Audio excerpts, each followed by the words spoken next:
tere sõbrad!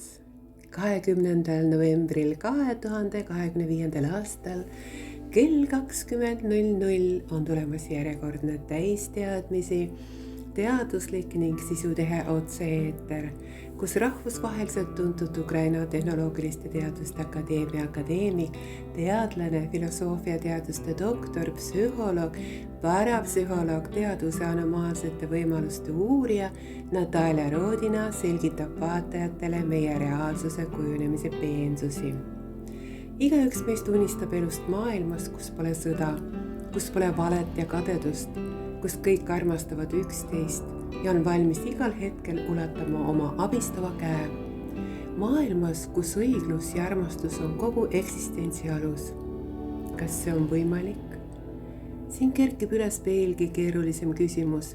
Kas nii on üldse võimalik elada? Kas või natukenegi meie karmis olevikus, mis on täis agressiivsust, valesid, reetmisi ja vihkamist, just selle täis armastust reaalsuse vastu. Selles uues järjekordses saates aitab Natalja Vladimirovna vaatajatel mõista protsesse, mis juhivad planeedil toimuvaid sündmusi ja annab igalühele võimaluse avada endas armastuse, headuse ja mõistmise universumi. Ja nüüd olge tähelepanelikud, olge väga tähelepanelikud.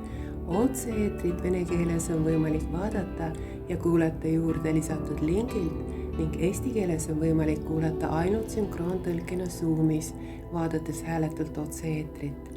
Otse-eetri link ja eestikeelne sünkroontõlke link on lisatud kõige algusesse, et oleks hõlpsam leida.